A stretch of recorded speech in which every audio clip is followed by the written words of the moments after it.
يا حبايب قلبي، وتعالوا بقى شوفوا المشتريات بتاعتنا بتاعت الشهر. كده الخزين بتاع الشهر نزلت جبته، وجبت ازازتين لبن جاموسي واتنين بقري ماشي، وجبت كرومبايه، وجبت بتنجان اهوت ماشي، وجبت كوسه بسم الله ما شاء الله. بتنجان دوت عشان هعمل محشي، والكوسه هي بسم الله ما شاء الله اللهم بارك. بسم الله ما شاء الله اللهم صل على النبي. جبت طماطم اهي، طماطم كانوا بيقولوا النهارده كيلو ونص، جبتها ب5 ماشي. وبطاطس اهي بسم الله ما شاء الله اللهم بارك، كانوا بيقولوا ب10، جبتها كيلو وربع. قولوا لي بقى انا شاطره ولا لا.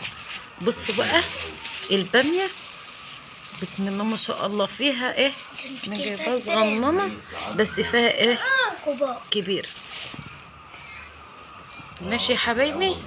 جايباها ب30، وجايبه القته ب25 ماشي. وجايبه الفلفل اهوت، توعي ادم بعد اذنك كده. جايبه الفلفل اهوت جايباه ب10، والبتنجان اهوت اللهم بارك اللهم صل على النبي جايباه ب5. جبت 2 كيلو، ولقيت نعناع بلدي جبت ب10 جنيه انشفه ماشي. وجبت لقيت العنب دوت ب20، جبت 2 كيلو حبيته بسم الله ما شاء الله جميله. وجبت شطه هي، الشطه ديت مش حاميه بس بحبها بقى بضيفها في كل حاجه. ولقيت المانجا هيت ب40، جبت 2 كيلو برضك، كل مدى اعمل 2 عصير كده. وجبت كيسة، وجبت ليمونه اهوت بسم الله ما شاء الله. وجبت بطاطا، بصوا البطاطا دي لقيتها ب10، جبت 2 كيلو بسم الله ما شاء الله. بصوا الحاجه ديت يا ولاد جايباها علشان خاطر تكفيني الشهر بقى تبقى ما عندي الحاجه واعرف ان انا اسحب اي حاجه كده. العنب دوت بغسله وبعينه في التلاجة كل ما ده حته كده تبل رقنه. وجبت الشطه ديت والكوسه هيت عشان اعملها محشي في نص الاسبوع كده. وبتنجان القمر دوت لقيته جميل كده، ولقيته ب5 جنيه جبته ماشي. والكرنبايه ديت لقيتها الست قاعده بيها، اتحايلت على ما ادتهاني بكام؟